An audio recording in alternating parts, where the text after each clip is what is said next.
Staying with us for News 5 at 5, I'm Rob Quirk. Diane is on assignment in New York City again tonight. We're going to hear from her later in this newscast. But first up at 5, life in prison without the possibility of parole. That sentence handed down this afternoon after Joshua Johnson found guilty of first-degree murder, convicted in the stabbing death of a 17-year-old former co-worker, Riley Whitlaw, at a Walgreens in the Springs in June of last year.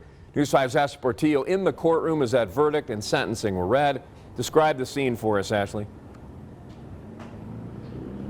Well, Rob, certainly a very emotional, difficult, very tough day for all of Riley Whitlaw's family and friends who were inside of that courtroom. We do know that jury deliberations took just over an hour, and as soon as that verdict came in, of course, a heavy flood of overwhelming emotions from just about everybody inside of that courtroom. I do remember at one point even looking over, seeing Courtney Whitlaw. We know that's Riley's mom, just holding on closely to a stuffed animal as that verdict and sentencing was being read. Now, also during her victim impact statement, Riley's mom and family, they had thanked members of law enforcement, the DA's office, and the community who said they made it possible to get justice for Riley. Now, Riley's mom called Johnson a monster, saying she will never say his name, and she also hopes his actions will haunt him for the rest of his life. She added that Riley will be remembered for who she was and not the violent crime that took her life. Riley's mom said the nickname Smiley Riley embodied her daughter as a person, always smiling, kind, caring, compassionate, and she always saw the good in everyone she met.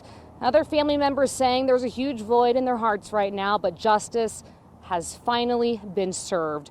Most of the jurors for that trial also actually came back to sit in the gallery in the back of the courtroom and listen to those statements and sentencing.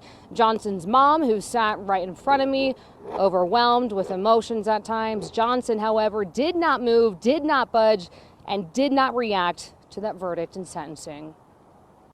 Riley's light continues to burn bright, and her loved ones, friends, and Riley's mom have dedicated themselves to guarding that flame. And after that guilty verdict, the judge said he hopes the sentencing helps those affected by this brutal and senseless crime begin to heal. Of course, one of the more powerful moments throughout the day today was during those victim impact statements. A family member of Riley Whitlaw had actually placed a vase on the stand there. They said it was an art piece to remember Riley because she was artistic, and that's what she would have wanted. And each time that an individual in the family came up and gave their impact statements, they actually placed 42 purple marbles in that vase, 42 for each of the injuries that Riley suffered when she died.